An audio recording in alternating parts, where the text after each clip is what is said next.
Welcome to Rob Chapman and Company. Today's incredibly esteemed company of joy and love is my friend Andy, the guitar geek FERRIS. Do you go by Andy FERRIS or Andy the guitar geek FERRIS, or what do you want people to call you on YouTube? Just Andy the FERRIS would be fine. Andy the FERRIS. No, it's Andy. Anybody calls me Andrew, I think I've been naughty, you know. The guitar That's geek's like a bit me, weird. Robert. Robert. Robert, tidy your room. Why didn't you do your homework? I want to be a guitarist. Leave me alone. You know it's all like organised. I know where everything is. Yes. Don't touch it.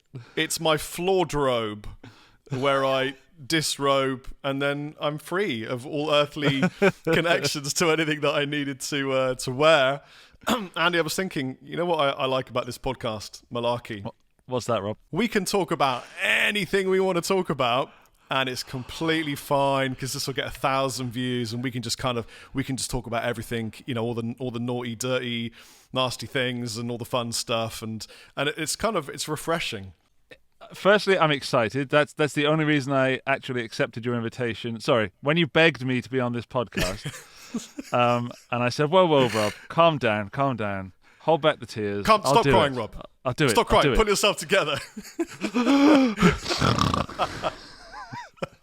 Yeah, so we can. I could say words that I wouldn't normally say on my channel, like yes, Rasputin. Funny, the word that came to my mind was ragamuffin, which is pretty close. Yeah. Well, Rasputin is there amongst those words that you've never used on your channel for sure. No, yeah, I'd probably call him by a different name, or mystically say Russia's favorite love machine or something like that, expecting people to do their homework. Yes. Well, on that note, wait. Wait a minute. Do it again. Oh my goodness, snap! It's like we had a phone call yesterday and I discovered that and we planned it. Amazing. But I'm really happy that you committed to it. I did commit. I'll let you into a secret. It's a motivational bottle that has different times for different levels of water you should have drunk already. I've just refilled it, so I'm ahead of my time, but apparently I should remember my goal with an N where it shouldn't be. Is that motivational or just kind of mildly irritating that the bottle is telling you what to do? I mean, I prefer if my life is conducted under the influence of inanimate objects, especially liquid-filled inanimate objects, and the mug wasn't doing it for me. You know, couldn't fit enough in. So that's why I upgraded. Launch your prog jazz metal fusion funk band with ska influences, could it be called Liquid Objects Under the Influence? Yes. I think that's an astounding title for I brought a pen. Liquid. I've forgotten the rest. Liquid Jazz. Well, we can.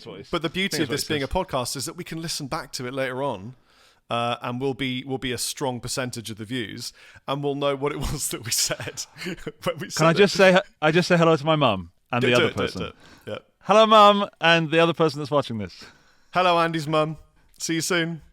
So, how the hell are you? What's new? What's new, mate? Busy, you know? Busy, emotionally turmoiled. Oh. That's a word. You know, it's all over the place. Kids are doing great. Kids are growing up, which is both saddening and joyful. Yeah. Seeing my daughter turn into a real person, you know, and with opinions of her own is amazing. Seeing my son regularly smash things as he's walking just from his bed to the cupboard, you know, is refreshing. Is that because he's 8 foot tall like you, or is that just because he's angry?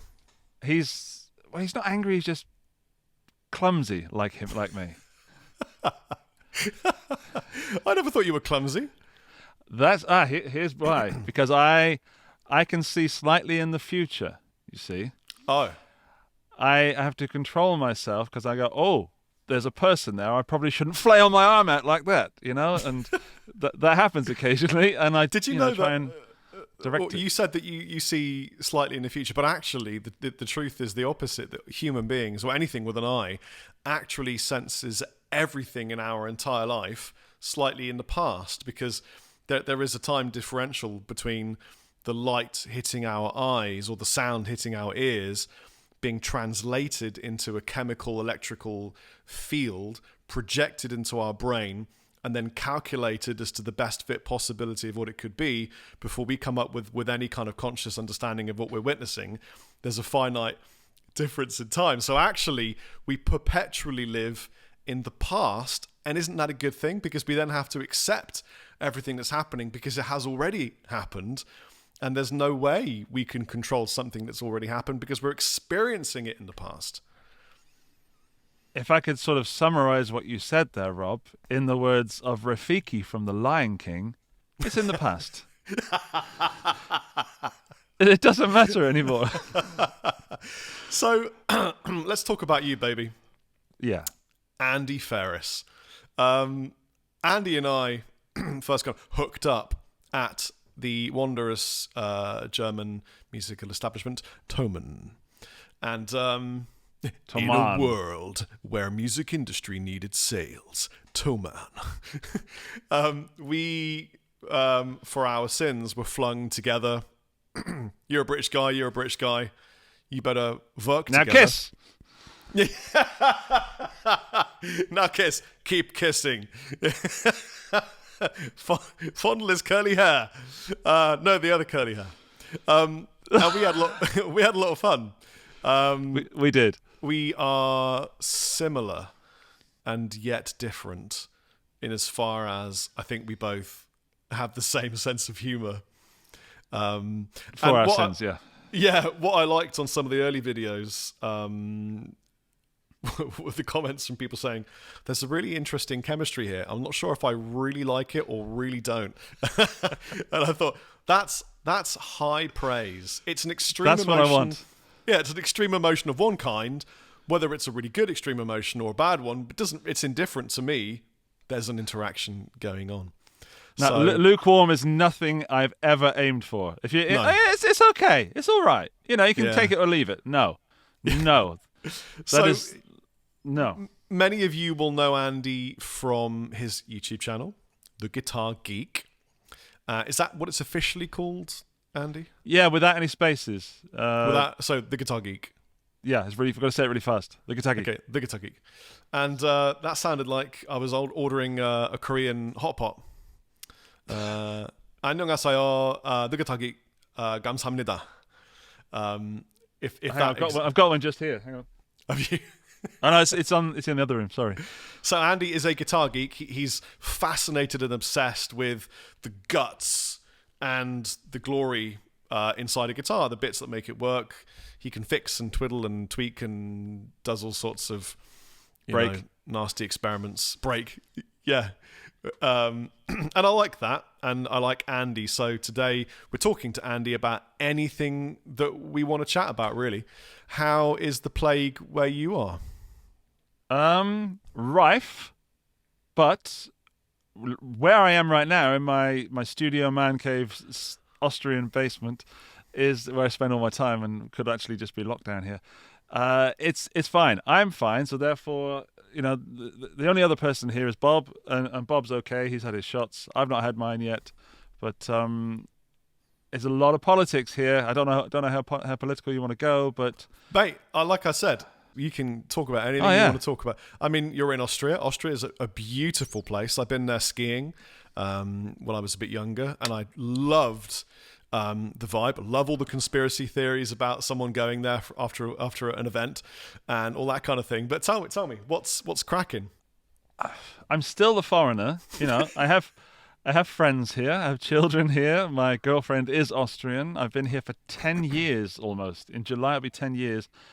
And I still have no clue what goes on a daily basis. Good. I mean, not that I did when I was in England or any of those other places, but I still very much live within my bubble, and my bubble has just expanded to also being online. And that's not because I don't want to be outside of that bubble. It's just hang on. Do I want to be outside of that bubble? Not really. Well, you no, might do with a plague. Actually, living inside a bubble might be a really useful way for you to go about your business, as long as you can put your hands through it somehow to kind of grab a sandwich or something from a shop as they pass it to you, thinking, why is there an 8-foot hairy British guy in a bubble? And you sort of roll off slowly, with your lunch. Well, I don't have the core strength for that, but it's something that I could certainly put some work into. That was my short narrative about you actually living in a bubble, as opposed to the concept that philosophically like this. and politically. Yeah, that's right. Sandwich! No! Sandwich! So there's politics in Austria. Well, I live in Malta. Yes. It's hot, bruv. It's really hot at the moment, and it's what they call rehisfell. It's the sky came down. It is thick. It's like walking through a bath. You know, when you get off the plane and you feel that wall of moisture. It's like that. I can already see where this podcast is going. Having just spent an hour on chat with Lee and Andy and my new Korean friend JJ. This is a continuation of that. So yeah, Malta is everything's opening up. I just ordered a full English breakfast from one of my favourite establishments in Nashar, the Daily Grub. Shout out to the Daily Grub. Whoop, whoop, whoop, Daily whoop, Grub. And yeah, we're getting ready to just be injected with that good old 5G, and everything will be fine. Fine. There's no place We're like reopening. When's this going live, roughly? Is it still it's going live soon? Friday. Okay, so on the 19th, that tomorrow would be a day in May, and then a day after that, on the 19th, we're opening up as well. Who knows? Who knows? Well, that's good. All I care about is that. What's that? Well, get yourself a beer when something opens up, and then FaceTime me, and we'll have a beer chat. I love the idea of that. I'll bring my bottle. Can't bring a bottle to a beer chat, mate. That sounds like a TikTok video or something that I wouldn't understand. Can't bring a bottle to a beer chat. Fight. Yeah, it needs. Wait. Let me do it.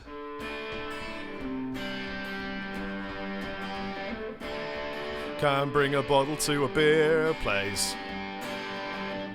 I don't even know if that guitar is going to pick up because I've got this one SM7B facing as far away as possible from the amplifier, so the chances are that none of that.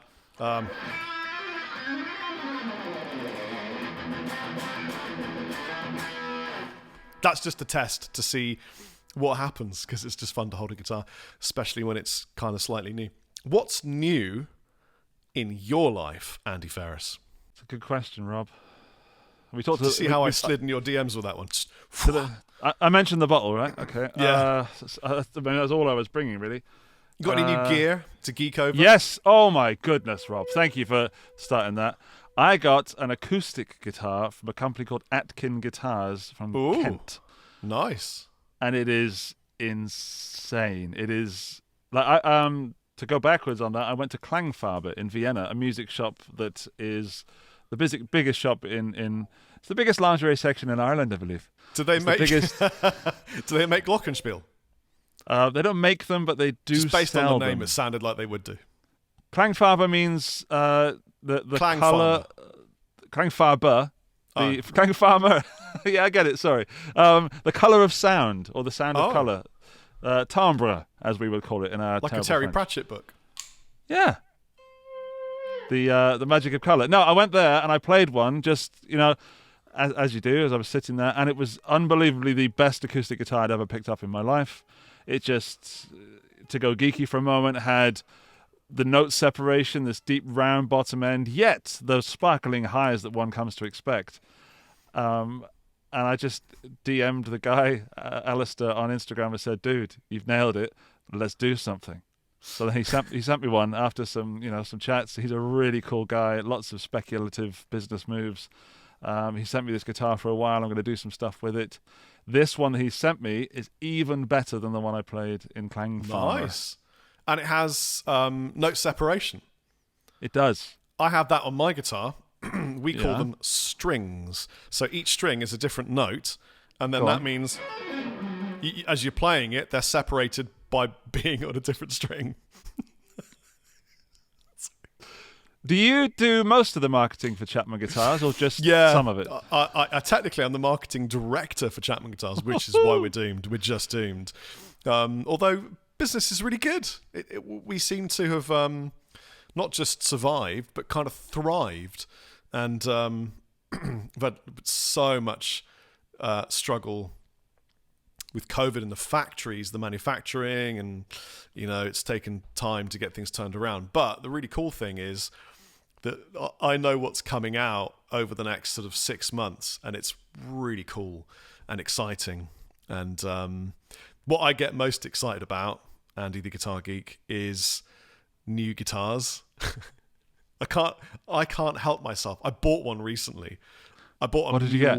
A Mule resonator. Oh man, Yeah. I've heard a lot of those from James Home of Tone in the UK, and he just raves about them.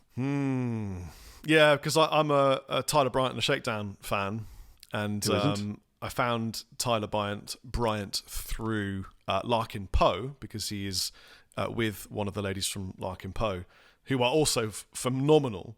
And the reason being, Chapman Guitars endorses Fantastic Negrito, and Fantastic Negrito is managed by a man called Peter, who also manages Larkin Poe. So I was talking to Peter, he mentioned Larkin Poe, I found the connection, that tenuous link. Anyway, so I bought a Mule, and I'm waiting for it to be to arrive with me. It's still in America being shipped. But there's loads of cool new Chapman stuff like the ML2s, Ghost Fret, some sick new semi-hollow L3s, some more traditional, I'm going to call them classic Chapmans, which is also a new exciting thing. But can we see your new acoustic? This is it. Wow. This is the Atkin Guitars 43. And this is the aged version. So Atkin Guitars kind of pioneered aged acoustics. Interesting. Relict, yeah. And it's even more relic now. The back of the neck. Yeah, we can get into relicing if you want, but the sound... Where are they manufactured? Kent, Cambridgeshire. Oh, right. I didn't it's a know British-made guitar. It is obviously inspired by J45 from the Big G. And it's actually based on the specific J45, the one from Buddy Holly. That dude must have had more women than anyone of his generation. What a dude. Play me a chord. Yeah. Let me hear the timbre. I'll even put the mic there so the people down there can hear Okay. it. I'll just do a standard G as the mic raises. Nice.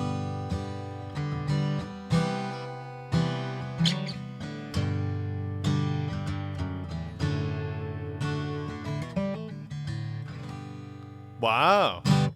See, I can tell you busked for years and years, dodging, all sorts of dangers on the streets, because you got that busk style of strummage. Well, funnily enough, I received a new thing just a few days ago, but I'd have to unpack it, and I don't think I can because I don't have a knife with me. But I found this ridiculously cool new thing, which is, believe it or not, it's a bow for an acoustic guitar. I'm not even kidding. It's a bow that you bow acoustic guitar through the sound hole with. This is not a euphemism. Oh, I've seen one of those. Someone did something with it. Peekaboo. I have no idea what it's called, but I'll believe peekaboo. you. Yeah. So the end of it is a pick, and then it's a short bow that you use in the sound hole like this. So does it go while you're playing? Does it go under the strings or on the strings? So it's either under or on. It's incredible. It basically turns your acoustic guitar into like a mini violin, cello, whatever you want. And I watched the video and thought, what? I mean, I saw Jimmy Page doing this back in the 60s, not personally because I wasn't born until 75. But I saw that and thought, that's cool. That was his thing. But now it can be anybody's thing on an acoustic guitar. And I think there's going to be a whole wave of, these people like Michael Dawes. Hey, Mike. Who's definitely going to be on this podcast at some point. And all of that, the slap and pop crew, I reckon they're going to start getting Bowie with it. How much does one have to pay for one of these horsehair experiences? Don't know, because I was given one, but probably not a lot. I mean, your only other option is to buy a regular bow, cut it in half, glue the hair. I don't know. Don't do that. It's the worst idea ever. Just buy a picker bow. But I'll be making a video about this probably today, and I'll do it. The other thing I got recently is a whole wedge of cool picks from a new pick accessories company called Osiris, and they make picks that look like you dug them up from an Egyptian tomb. Like you went into a pyramid and you found these big, chunky, jewel-like, ridiculous, sweet-looking picks. And so they've sent me I have to Google it while you're talking about Osiris. Osiris. Yes. Osiris. You get it. You're just going to be like, oh, I want some of those. That's what's going to happen. Oh, someone's got some signature picks from them. Osiris. OsirisGuitar.com. There's a quick plug for you. Petrucci Jazz. Hang on. Petrucci Jazz 3. What? I think I'm on the wrong website. Are you on Instagram? No, I am. Yeah, but I'm not right. Oh, you are. I can be. Can be Instagram it and then go Osiris. Right. Well, this is amazing audio content and video content. Thanks.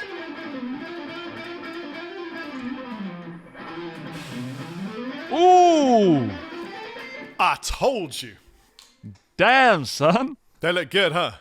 Yeah, I like the lava one. There's one called a lava pick. Oh, I got one of those. I mean, they're just picks. They're just picks, but they look cool. Yeah, they're very edgy, very sharp, very pointy, very beveled, very thick.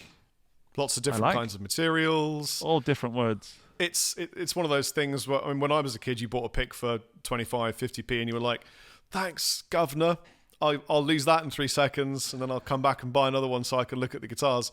But now picks tend to be sort of, $4 or £5, and you cling to it like it's your newborn, because that's what I never forget when I ran Monkey Festival in England. Guthrie turned up, and he had a pick, and it was an old button that he was using as a pick, and he'd worn half of it away. And he was like, I can't lose it. It's the only one I've got.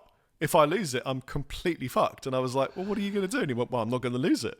And he would put it in a little pouch, just keep it, But he definitely moved on from those days. Wow. His pick game is solid now. I imagine he would just, I'd recommend buying a jacket with buttons on it, and then halfway through a set, just pull one snip. off. That's just reckless. To have your plectra stitched to your clothing, be like some kind of crazy pearly king and queen just covered in scale armor, made of these gravity pick stuff. I might do that from now on, Andy. I'm just going to drill holes in my gravity pick and just stitch them to my shirt like little tiny shoulder pads, and then do what you're recommending. You're welcome, sir. Yeah, Osiris, if you're listening, drill a couple of holes. Rob Chapman signature pick. There you go. Right. Yes, that would. It's probably a really good idea, and something that I'm definitely looking forward to. I did a cool thing recently with my friend Chef Brian Zhao. Do you know Brian Zhao? No. So he is not your typical chef. He is he's Chinese, lives in America. He's a chef. But he's a great guitarist in a rock metal band. So he is a rock metal chef. And in fact, the last time I met Chef Brian, I was with Rabia. We were in New York. And we were a guest at one of his restaurants. And it was one of those, it was a mega, okay, I've got to explain this restaurant because you just need to... You need to understand how cool this was before I got so drunk that I didn't know my name. So it's 2 beers then. Yeah. I had a second beer. It was a speakeasy. So the entrance to the restaurant looked like an obscure knick-knack second-hand haberdashery shop. It had a stuffed bear, some jewelry, some T-shirts, and a security guard. And you walked in, and you looked at him, and you said something, and you go, okay. And you'd open the door behind him, and then it's a massive, beautiful restaurant. Secret restaurant. So anyway, Rabia and I went in. Chef Brian meets us, and he's like, listen, guys, I'll take care of the menu. Don't bother ordering. I'm just going to bring you dishes, and then I'll come and join you. And I'm like, oh, man, that's so nice of you, but I've got all these intolerances. I can't eat dairy. I can't eat gluten. If I do, I need to call an ambulance. It's severe. And he went, oh, no problem, man. I got you. And he had me. And he delivered to us so much nourishment. It was dense nourishment. And Rabia and I were completely ruined within about 45 minutes. And then the cocktails were coming and coming and coming. It was great. Anyway, why was I talking about Chef Brian? Rock metal band? Maybe it was that. You know what? I've completely forgotten why I even mentioned it. He's going to be on this podcast at some point, chatting about food and everything. Oh, that's what it was. He sent me an email asking me what my favourite sandwich was, because he's got this cool new series where he makes a sandwich inspired by YouTube guitar celebrities.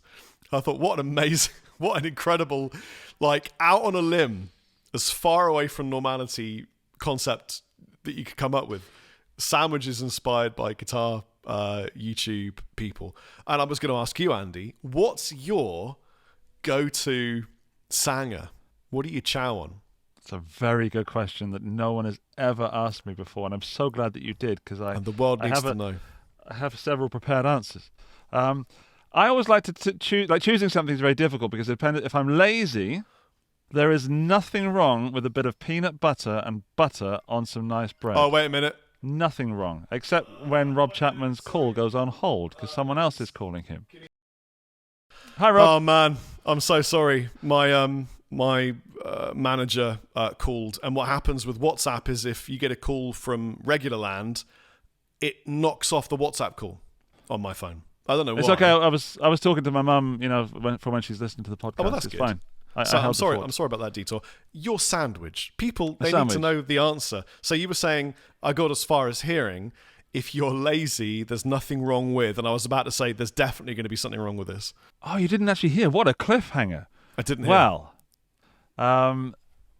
nothing wrong with bread of any kind, butter and peanut butter. Okay, that's fine. So that's my lazy option if I'm like upstairs trying to work and just have to slap something together. But if I was to choose a sandwich, I can tell you what I don't like, and that is ham sandwiches. Really? Because ham and butter together just reminds me of being like 9 years old, and bless my mum, throwing dinner together so she could go to work, and me just getting more butter than ham, and me being totally non-thankful. And what's this stuff? Mum, don't put butter with ham. I mean, ham kind of comes with its own butter sometimes, doesn't it? On the outside of the ham, when you get that thick white fat, it's kind of pig butter in a way. But butter with peanut butter, back in Wiltshire, I call that double butter. Double butter? Yeah. I've even gone as far as the PB&J, the sort of American jam thing. But to answer the question, because I haven't yet, that was just my lazy option. I like a gherkin. I like some kind of spice. It's got to be some tanginess, some sort of mustard maybe, something to really wake you up. Because I find that the bread in Austria is phenomenal. There's bakeries and stuff. Not like when it was England, when you just go to whatever it is, Happy Shopper, Tesco, and pick up some mother's bread. But now I'm lucky enough to live near a bakery, so we go there. And frankly, anything they throw in. I'm allergic to dairy, lactose, so I don't really go there. But something really tangy, something. Piccalilli. Do you like Piccalilli? Oh, do I love Piccalilli? Oh man, I wonder how many Americans know what Piccalilli is. Imagine licking a dog's asshole, and that's what it is. It's nothing. I've never done that, but even if I imagine it, which I don't want to, it can't be anything like piccalilli. What are you talking about, mate? Americans, if anyone from America is even watching this still, comment below if you have piccalilli in America. It is the tangiest, strongest pickle known to mankind. Or indeed, if you've ever licked a canine's anus. Yes, don't comment if you have. It's like radioactive cauliflower, isn't it? Yeah, that's what it is. Yeah, it's just mustardy and pickly and bits of cauliflower and carrot and stuff, isn't it? It's the sort of thing you learn to love. For me, anyway, it was like as a kid, I thought I couldn't imagine anything worse.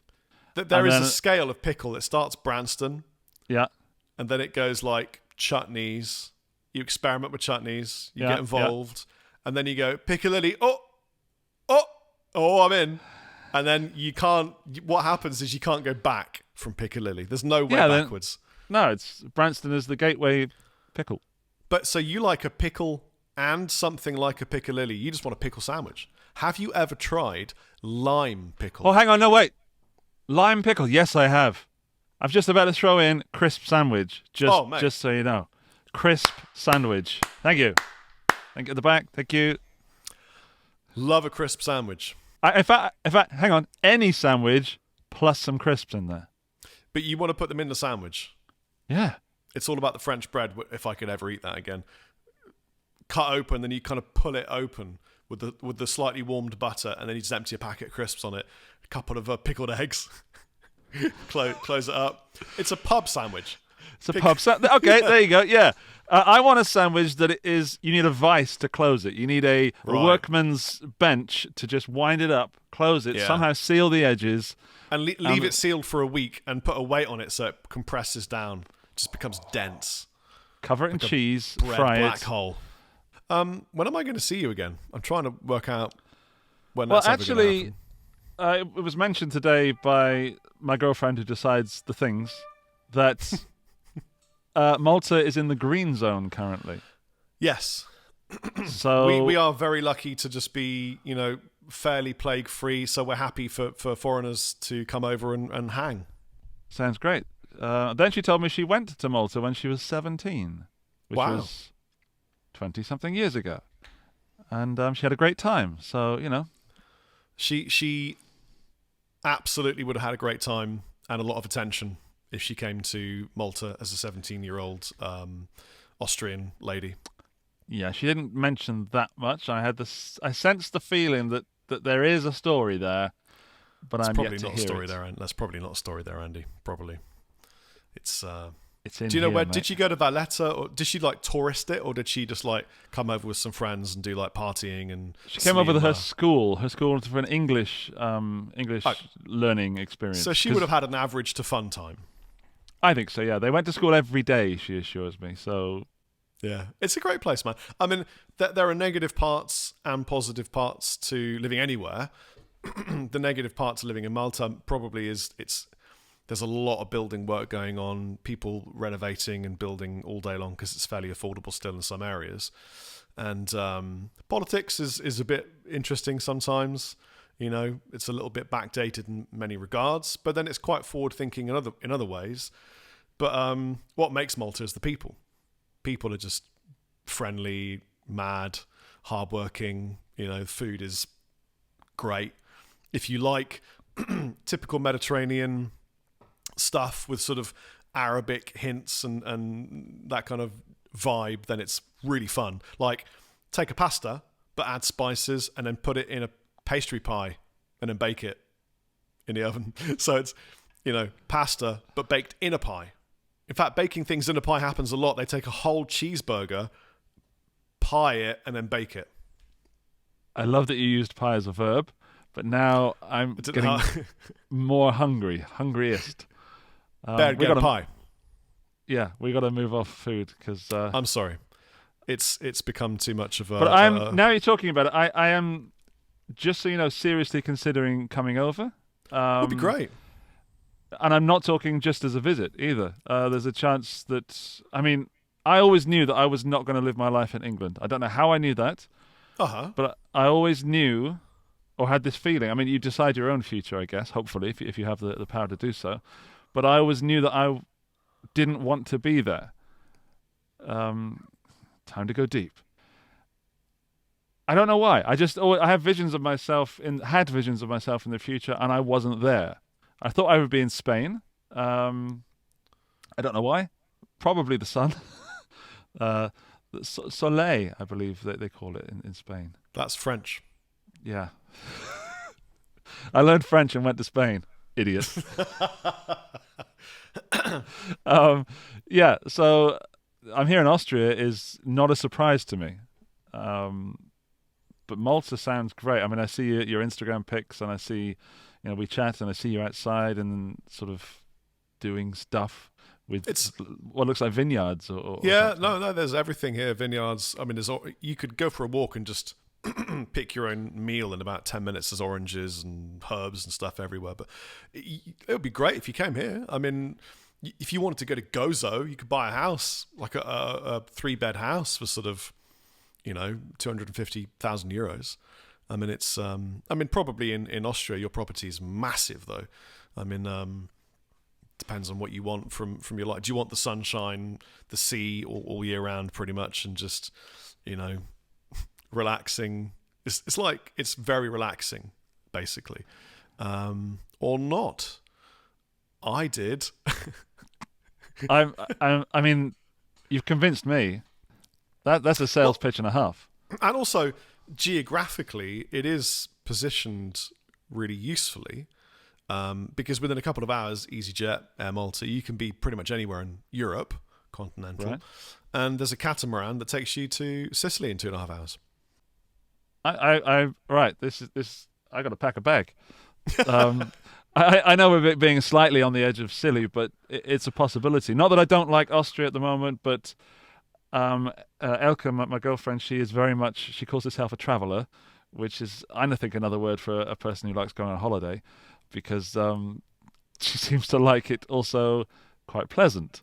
But would you seriously move here, bring the kids and everything? Yeah, I'm being serious. Wow. It's being, and not a small part is the fact that you're there. Wow. So that's so cool.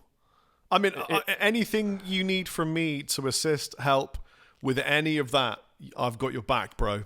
It's a huge back, but I've definitely got it, and we could, hang. Yeah, that's what I thought. Videos. It seems like fun. We could either build upon or ruin each other's careers and or families. There's no more ruining. Now, when we spoke about doing this podcast, yes. Talking as if it's my show now. Hi, everybody. We've been silly. We've been, naughty and joyful. Can we go a little deeper and talk about some serious stuff? Of course, 100%. Because I'd love to talk to you about some of the things we've said in private, and some not, bring out the racism and the all that stuff, sexism, transphobia, all that. I'm so transphobic and racist. It's off the charts, painful. Yeah, hate children and animals, all that sort of stuff. But animal children are the worst. It's been kind of a rough time for Rob Chapman recently, hasn't it?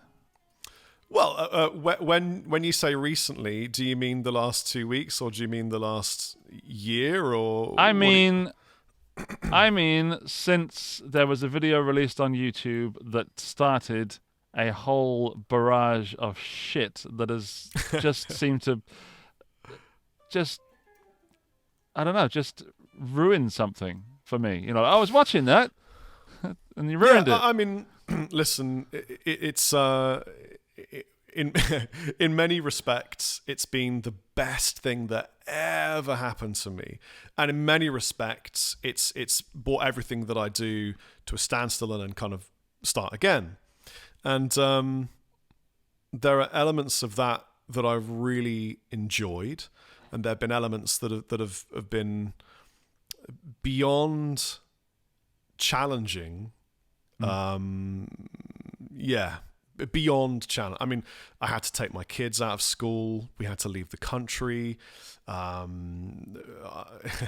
It was. I went into depression. I lost 2/3 of my work. just, almost lost my life, to be honest with you. And through a false narrative. But, the second somebody says something on the internet, it's a fact. Doesn't matter what you say, what you've done, and if you argue against that, well, you're lying or it's skewed or whatever. So, if I said, oh, Andy the Guitar Geek is whatever on the internet, suddenly that just becomes the narrative that people would like to use. But what I realized down the path was that, in a way, it was sort of purging from my circle and my channel people that were never really there for my best intentions anyway. And I don't just mean followers, I mean friends, certain friends.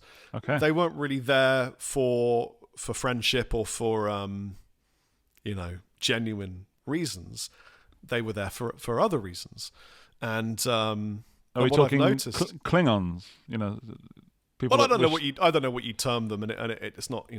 It's a difficult thing to talk about. But yeah, I definitely shed tears and people, and you really learn who your true friends are when something like that hits the fan. And it's challenging, but I find myself now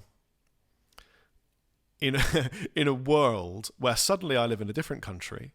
I have Chapman is doing great. I mean, it's just gone crazy. My Clockwork Wolf and Company we've had 100,000 streams on this one thing I feared in the past week and a half, which is mad. And I have started to do one thing that I should have done years ago, which is I've stopped being so bothered about what people think about me. Because the urge to say, no, I'm a good person and I do this and I've always been about people and community building and I love interacting with people, when suddenly someone goes, oh no, he's a horrible person and none of that was true, and you try and fight it because you're trying to prove that you're a good person, well, you've lost. You can't prove these things, and so I've stopped feeling the requirement to prove that I am good or just or even take note of the commentary surrounding that whole thing. And it's quite freeing, because now when I make content, I don't really think very much at all about whether somebody would like to watch it or not. I make the content that I love making with people that I enjoy the company of.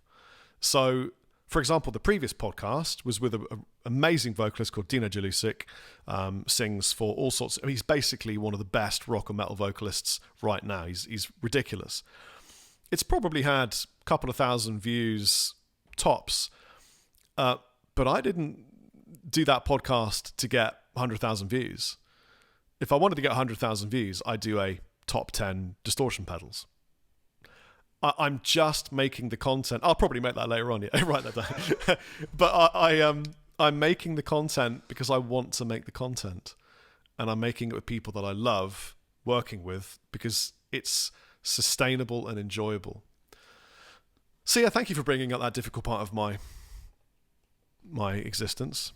Well, I know some of the answers, but and as if I can reply to that in a sort of, I'm several things. I'm a friend of yours. I'd say a colleague, but also because it's YouTube, we're also kind of fighting against each other. Not really, but no, honestly, if not you and I, we're not in the same sort of circles, but if there's a release of a product, you want as much views and stuff on that as you can get on your video. And if someone else does better, that is obviously competitive, which is everybody wins. You want to do good stuff, but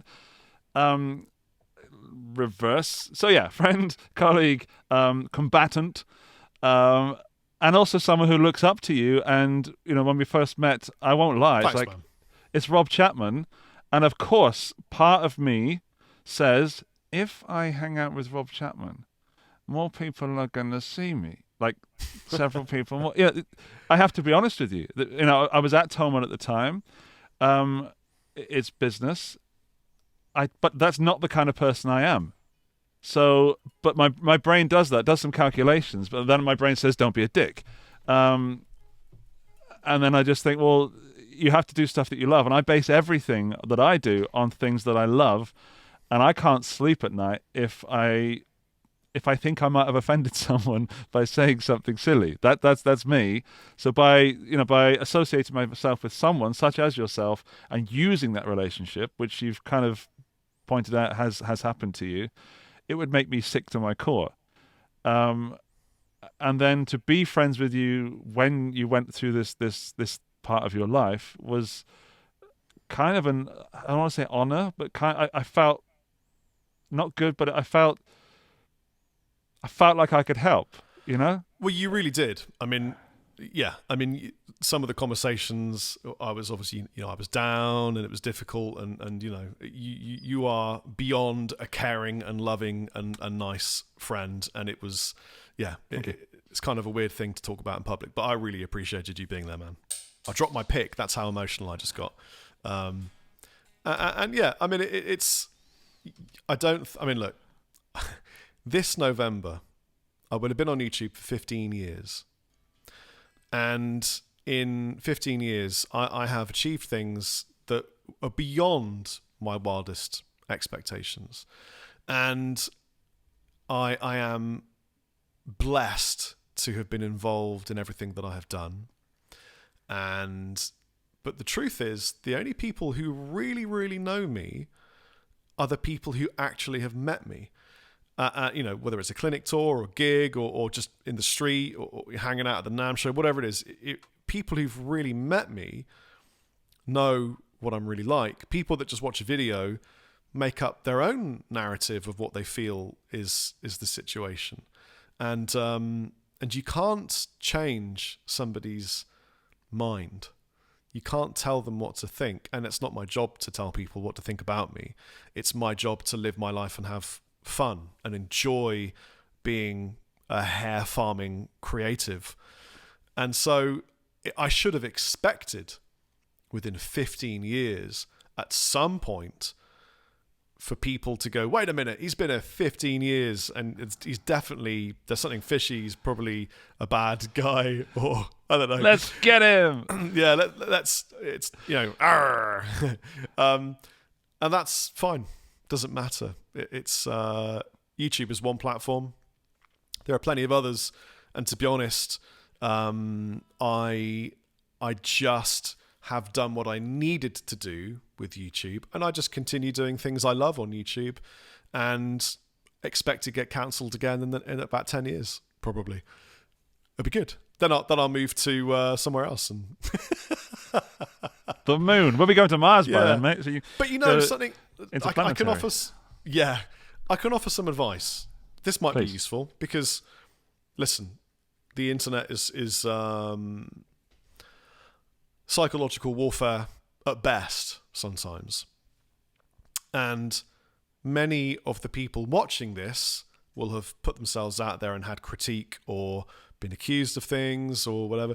And the advice that I would give you is don't read it, don't look at it, don't listen to it. Don't even listen to the praise, because if you listen to when you get a lot of praise, it can make you start to feel a certain way, and then you have to really check yourself. If you get a lot of hatred, that starts to become your internal monologue, and then before you know it, you start thinking, I'm an embarrassment to my family, I shouldn't even be here.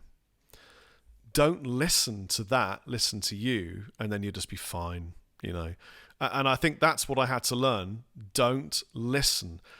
I don't need validation from people I don't know. I need validation from myself and relationships with my friends. And so in a way, this cancellation has brought me the realization that I don't need validation from people I don't know, and that the important thing is relationships with people who are my friends or who may actually become a friend. Yeah, I love that you focused on the positive, because it's freedom, man. I mean, there's obviously, with any person who is being watched by something, be it a celebrity or a YouTube guitar player, or anything, even a person who owns the local shop, people go in and see them, and they see a version of that person. That's not the real person. And the thing with the internet is that many people don't realize that they're not actually you're getting authenticity sometimes, and hopefully, but you're not getting, for example, Rob Chapman, who sits on the couch with his hand in his pants eating a crisp sandwich, just as a callback. Yeah. But the internet has become such an integral part of our lives that people see that as reality, and it isn't. And I really think you've done well to not ignore this, which some could have, but to have used it as a way to reset. Well, I mean, I ignored it to an extent, but then I was told by all sorts of people that previously managed me and no longer do to address it, and then not to, and then address it a certain way, and then don't. And it, when you get to that stage in your career where that kind of thing happens to you, the hardest thing is the advice, because all of a sudden you got, people like Lee, people like Bia saying do this, do that. And then you've got management saying, do this, do that. And then you've got different people who influence you deeply because they're friends or family, or you've worked with them for years, telling you this is what you should do. And I'm like, but which of these 7 things am I supposed to do when I'm just a nice guy, dad who plays guitar? Do I need to go to court, or do I need to just make a video saying none of this is true, or do I just ignore it? And the problem is none of them is the right answer, because there is no right answer, because every single person is different and understands or accepts differently or doesn't care. And what people absolutely love? Drama. So as soon as there is a hint of drama, it's like, oh my God, wow, that's so exciting. Let me take a look at what this drama might be. The temptation for me to also have made a reaction video was huge, because I felt life was being extremely unfair, not to you, to the person Rob Chapman, but just generally. So this is all out of whack. This is and people are like, the way I live my life and run my YouTube channel and run my family, or contribute to my family being run, is positivity and honesty. And I don't see why anyone would want to focus on something negative to benefit from that. And there was no way that I could have done something that I would not have benefited from, because I would have, got views from and would have had an opinion. People should have just shut the hell up. And I was very, very angry with a few people, and I lost respect for some people that I thought were actually half decent. I mean, there was a bandwagon to be jumped on. I totally whatever. It doesn't matter. I totally forgive everyone that did it. You know what? You got to make a bit of money. It's a drama thing to talk about. It is what it is. It doesn't really. I don't bear grudges against any of them. I really don't, because I'm so. I mean, I think the thing that probably really annoys some of the haters more than anything is that you can tell that now I'm really quite happy, because business is good and I live in a great place and my family's healthy and I've got everything that I need. It's a thing extracurricular but fun, and I enjoy it, and it's a tradition for me, and I've always done it. And it's I still love YouTube, but it's not necessary anymore. I think that's probably what I was trying to say there. I don't really know, but I mean, yeah. But if you want to get cancelled, I could hook you up. I know a guy. So do I. Finally, I'm not interesting enough to be cancelled yet. I've got to go and do something big, and then blame it all on somebody or some group of people, and then then we can go for it. We should start a rumor now so that you can get cancelled later. How about that? Oh, please. We'll start, go for it. What could it be? Maybe you only got where you did so far because you are the son of like a C-list guitar celebrity, someone like the second guitar for Human UFO. League. Human League. UFO. Human League's brilliant. I love that. Second guitarist for Human League. You're the love child of that guy, so you had a hand up, and then that was it, And I love it. You eat nothing but veal. The way I make a veal sandwich is to take a piece of veal and a second piece, and then put a third piece in the middle, and then you've got a veal sandwich. I don't get the ethics of veal. It's not. I mean, not that I get ethics of food. Now that I understand the vegetables speak and scream when you cut them, but why would you do that to a baby cow when you could eat a perfectly healthy adult animal? I don't know. No one's watching this for that. It's veal talk, everybody. Can I crowbar in a joke that I wrote down that I was going to try and fit in sort of organically, but now I think it's funnier to crowbar it in and just do it right explain now. the joke. I'm thinking about starting a online audio show about gardening, Rob. Ace of Spades. It's called Peas in a Podcast. Peas in a Podcast is really good. And my idea, Ace of Spades, that's a Rock Gardeners. That is a TV show where you and I travel to allotments where retired rockers have taken up the art of gardening to, they've got rid of drink and drugs. They now do gardening, and it's called the Ace of Spades. It's a competition. Yeah, I have to come clean though. The Ace of Spades is already an existing business. A friend of mine owns, he manages the stage at Download. He has a business called the Ace of Spades where he recruits and employs retired roadies who can no longer do the physical work, and he gives them gardening work, and they go off and do individual gardening stings because they're quite physically active still, but they haven't got the back for the roadieing work. So it's Ace of Spades is a gardening company full of ex-roadies. It's really cool. I love it. Where are they based? Is that UK England. based? Yeah. Right. Then I'm going to find them at some point. Shout out to Ace of Spades. You know what I realised recently? What? Pink is an incredibly popular colour on guitars. Yes. But I seem to have been ignorant to this almost all of my career as a guitarist. I never had an interest in a pink guitar, but we've got 2 guitars for sale right now that they're being auctioned, and all the money is going to some mental health charity, and the pink one is going almost for $1,000 right now. I couldn't believe it, and the number of people going, make the pink one. I'm like, really? You want pink guitars? I just had no idea it was such a viable, marketable colour.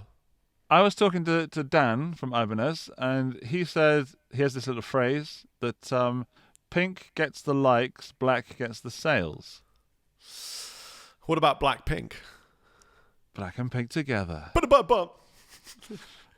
So what's this thing? This charity thing? I want in on that. Well, having lived the year I've been through, okay, let's get dark for just a few minutes. Right. When I was 16, my best friend was called Alex Bullis, and I walked past an empty classroom where he was playing electric guitar, and I thought, wow, this is awesome. And he was just playing like sort of Sabbath, that kind of stuff. And I literally opened the door to look, and he went, "Hey, man," and I went, "Hey," and he went, "We're just jamming," and I went like, "Right," didn't know what that meant, A couple of weeks later, it was my birthday, got a guitar, met him, learned how to play a power chord. We were best friends, we formed a band, and then sadly he took his own life. And I was, almost 18. It really, really, really affected me a great deal. and I kind of over the years learnt to come to terms with it. But it definitely was the catalyst that made me go, I'm going to be a guitarist. I'm going to do it for that guy. I kind of made that decision. I'm going to do it for him. Anyway, unfortunately, with life being the way it is, when I was in my mid-20s, I had one of my best friends called Lee Bryant.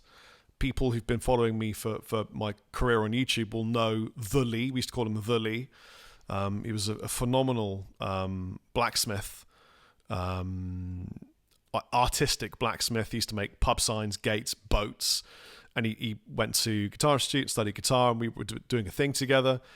And then he was found dead in a hedge, and to this day we don't know whether he was took his own life or someone did it for him.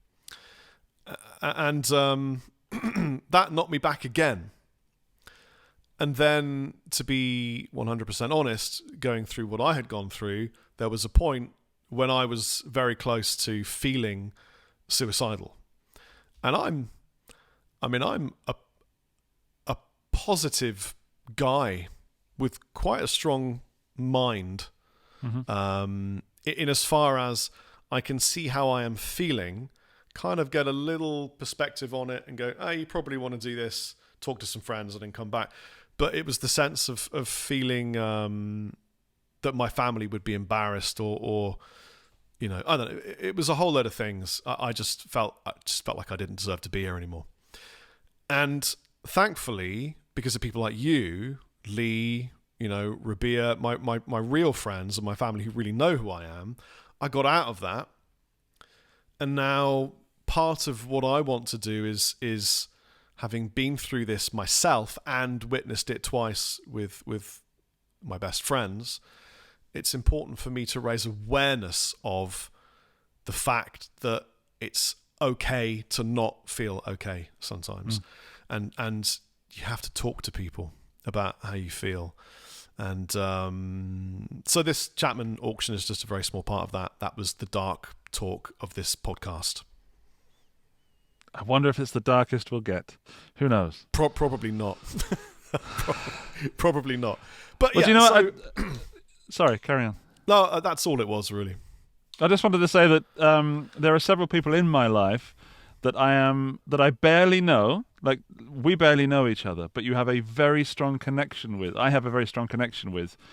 And I've since learned, later on, that they had similar experiences to what you've just described, which I've also had. And I think that when something so impactful in your life, something so negative and something so that makes you question things happens to oneself, you change fundamentally and you become a bigger person on the inside. And other people can sense that have been through that as well. I don't know.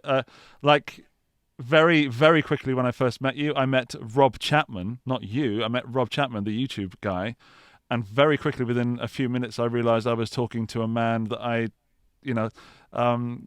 connected with. And there was a funny dance when you and I met, like, who's the funniest? I'm funny. You're funny. I'm funnier. You're funniest. All right. West Country. Yeah, there was this moment, like where you kind of do this, let's get them out and smash them together a little bit to see who's got the biggest. And it didn't,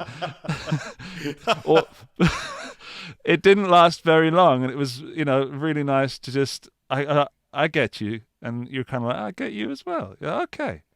Double team. Yeah. Funnier together. Yes. Nobody wins, nobody loses, everybody gains. Yeah. No, you're right. It's, I mean, the difficulty with working as a team is working at how the team works. So with Lee and I said to Lee from day one, you know the things, guy. I react, guy. I'll pretend if I need to not know things if it's funny for something, but I'm never going to lie. And if I don't like something, I'm just going to say it because I don't want to ever lie about a product because I want to, maintain a sense of who I am. And it's my family name on my headstock. And that's how we'll work. And also, I'm going to call you the captain. And he was like, what? Why the captain? And I went, because we could be in a ship. Is that it? Then, yeah, that was it. Yeah, I said, let's just pretend we're in a ship, and it's ship Andertons, and you're the captain. And he was like, yeah, okay. And then we were off. And with you and me, when we met and we realised that we worked really well together, it was a sense of either one of us could take the lead, and that was completely fine. And the conversation always worked that way. We could sort of take it in turns. That there wasn't a sense of, one of them is the bad cop, good cop, or the set them up, set them down, or the, I'll swing it in the air and you knock it down. It was just take it in turns kind of thing. And people really liked that. Yeah, it's just fun knowing that I can work with someone that is also a few steps ahead. They can see where I'm going with something, even though I'm not even sure where I'm going with something. And then I can feel where you're going. And, there's in jokes, but then it becomes very familial. And I remember being with you. Sorry, yeah? What I love that you do is you'll enter a narrative. Right. And you'll just stay there. So when I was shopping for a Gibson, and we were just going to walk around and look at them and talk about them, and all of a sudden you went, "Hello, sir, can I help you?" And I'm like, as if you're in a guitar store and you own it, and I'm like, "Yeah, no, I'm really interested in looking at these Gibsons. Okay, let me see if I can find something for you." And then, but that was it. We were in this narrative for the entire video. It was not going to end, but that made it really funny because we created a world. Well, you created a world, and I just lived in it. It was like being in a Dungeons and Dragons game. Or Minecraft, in case there's any young people watching. Or Minecraft.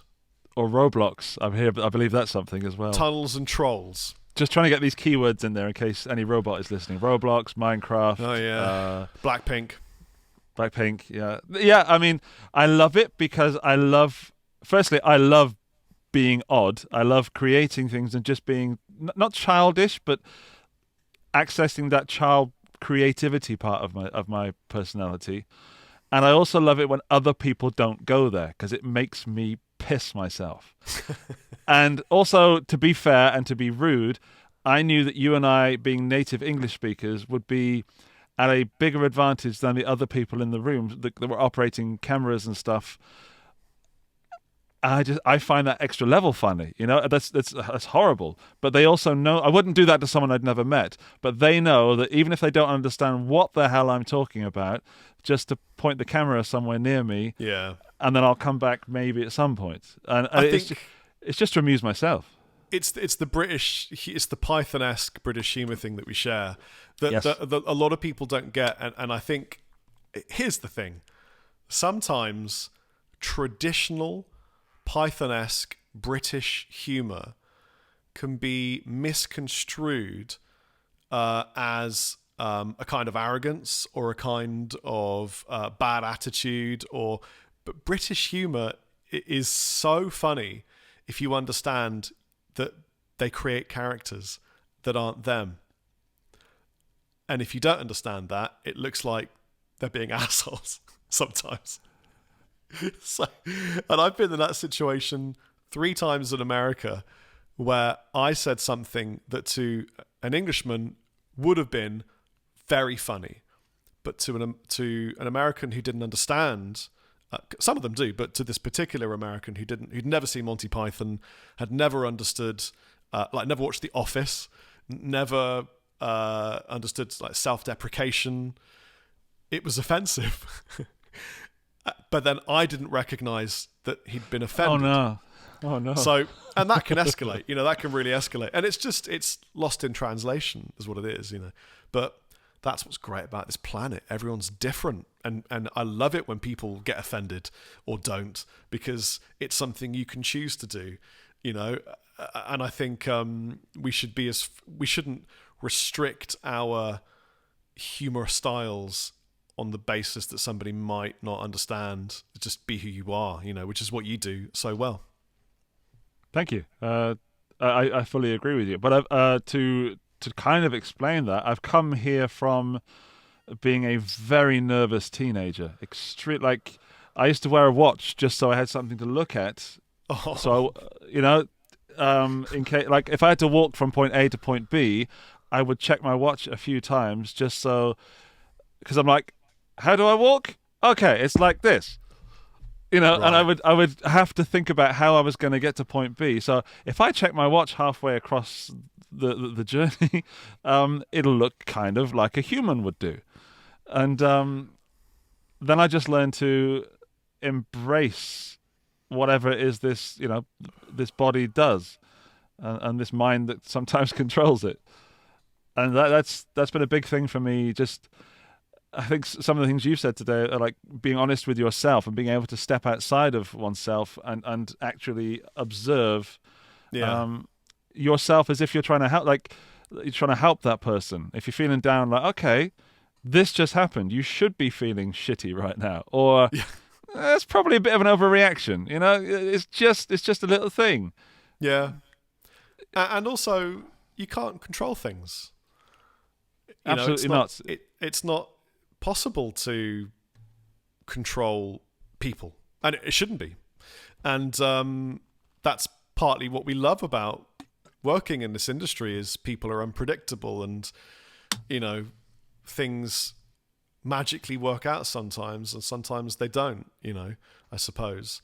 But the mental image I had of you checking your watch all the time because you were nervous, it really got me, because I think that's probably how I felt when I first moved to England, because I grew up in Holland, moved to England, and I was a foreign kid, didn't really speak much English, didn't read, and got a lot of good old classic British racist bullying. Fuck off back to Clogland, you tulip-smelling twat, all that kind of stuff, And I was like, oh, what? that's a triple whammy. That's a good one. Can I get some appelgebak and slagroom? Yeah, it just it really set me up for a fall, especially because my parents, bless them, didn't tell me that I was moving to England. It was just, get in the car. Where are we going? I'll tell you when we get there. No. Yeah. What did they do to be exiled from Holland? They just, no, nothing. They just decided that the education system was better in England, which obviously wasn't true. I lived in Amsterdam. Wow. I loved it. I moved to England when I was 7, something like that. And never wanted to come to England. But and then when I turned up, didn't want to be there, but had to be there. And I think that set in me this requirement for validation. As a young kid, foreign, in a new country, I didn't realise I was bigger than almost anyone at the school. Hang on a minute. This one's different. We can benefit from this. You're not from around these parts. Right. Yeah. Gonna have you. Yeah. But I love England. I love all sorts of things about England. And I love how different it is over like a geographical 30-mile distance. It's a different country almost, like you go from Devon to Cornwall, different countries almost. It's like different languages for a start in some places, like Cerno. Have you ever heard anyone speaking Cerno? No. It's like, you've never heard it? So no. If you're watching this still, thank you, and I'm sorry. If you've never heard the Cornish language, look up on YouTube, people speaking Cornish language. It's really interesting.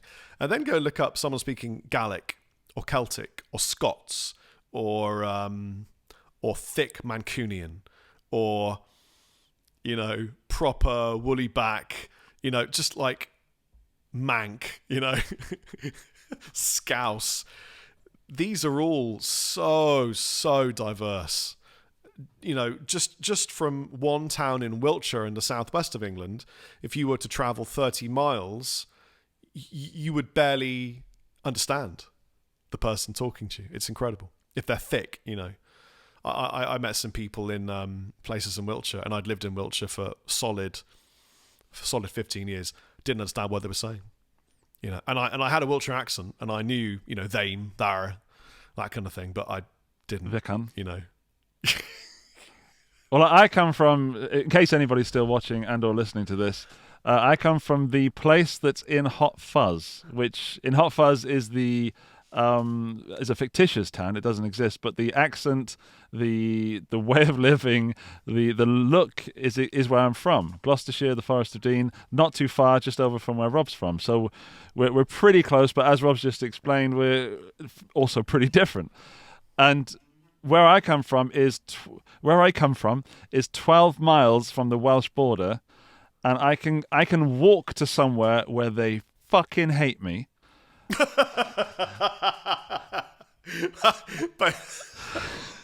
Because of where you're from. Because of where I'm from. I can also walk from my village 5 miles to the next village and have been there when this happened, shout the name of my village and get beaten to a pulp. Oh, amazing. I love that. One Saturday night, I went with my friend, teenage alcohol drinking, of course, from my village, Bream, to the kind of next village, which is Colford. And my mate said, "Here, watch this." And he ran to there's like a clock tower in the middle. And he went, "I'm from fucking Bream!" Oh, dude. Annihilation. Could they reach your head? Oh, yeah. Or just body shots? It's just a case of, jumping from buildings rather than from the floor. I can't imagine somebody would ever start on you. 3 heads higher than most people as it is. Probably even if you didn't have good technique, your punch is worth about 1.5 punches just in terms of mechanics and mass. I have a good swing. You'd make a great Wookiee. You'd make a fantastic Wookiee. Is what you are not the first person to say that. Did I ever tell you about the time I almost got a job in Japan? As a Did I tell you Wookiee? about that? No, actually, sadly not. But now that would be the case. It would. Man, I could have. What was your Japanese job perspective? I went. I was living in Swansea at the time and doing entertainment bar kind of stuff, playing guitar, singing, dancing very badly. Just Butlins on the High Street, it was called. There was an audition in London, in serious audition land, sort of RADA and all this sort of schools of acting and dance, to join Universal Studios in Japan. Wow. And for a laugh, kind of for a, what the hell am I doing with my life? I got to at least try this. I went to London with my friend, and he took me to this audition. To audition for Frankenstein's monster in the Universal Studios Rock Monsters show. Because to quote my friend, there's no one who looks more like Frankenstein than you do. Oh, Andy, I can't help but feel that Japan has missed out on this opportunity somehow. So close. I've always wanted to go to Japan, and I got the job. So have I. I've never been. Got the job, and then I quit my job, quit everything in my life, packed all my stuff up, and then I got an email saying, "Just to let you know, everything's been cancelled, so you can piss off." Oh. Well, that's not very nice, and I No. feel sorry for you now. I Mate, mean, it all came good in the end, but at that time I was like, "Oh, that's what I expected," which is possibly why it happened. I mean, otherwise Japan would have denied the world of the Guitar Geek. So in a way, it all worked out for good, and in another way, probably that was better than not. It looks like we've been talking for the best part of over an hour already. Amazing. Can you even Adam and Eve that as to being the situation? It feels both longer and shorter. Yes, but we need to wrap it up because there's a length issue. With, Is there? No, not really. No, I've got a call in about 10 minutes. I just So thought have I. I just thought I'd get a length issue into the podcast because it would be a really good tag for the video. Andy FERRIS, length issue. What else? Andy FERRIS has a length issue. You won't believe the length issue Andy FERRIS has. And people are going to go, who? This doctors hate this one length issue housewife tip that Andy FERRIS had. That was. I'll work on that title, Andy. We'll get there in the end. Needs a little polishing, yeah. But talking of things that need polishing, I had a tenuous link, but it disappeared. Okay. If you are moving to Malta or you want to just come and hang, you know where I am, and you don't know anybody else here, so you're in. And I think your kids would love it here, provided you have lots and lots of suntan lotion, even when it's cloudy, or else you suffer the fate that I did and your entire head peels off in a sheet of skin, which was an experience. Looking forward to that. And I think this should be a regular thing, bro. I'd love to, man. I mean, this one's been long. We had this length issue, because we haven't hung out for a long time. Yes. I very much appreciate the things we've spoken about today as friends, and thank you for. I love being with you. Yeah, I appreciate you getting me to open up on some of the dark stuff. By the way, none of that was planned, but I appreciate you for being you, and also thank you for helping me as a friend. Off camera as well as on camera, because that's been invaluable to me, and I appreciate that. So yeah, on that note, this has been Rob Chapman and Company. Today's company was Andy Ferris. Andrew, to people who think he's been naughty, the Guitar Geek. Please go check out his social media sites, which will be listed below in the show more / description area. Don't know what they call it anymore, but it's a place where you can click and then you can see things. And yeah, take it easy, have a great day. Bye everybody. But we'll say goodbye, but we'll do that thing where we say goodbye to each other, but we actually don't, we just keep talking after the cameras go off. Right. Perfect. Bye. Bye.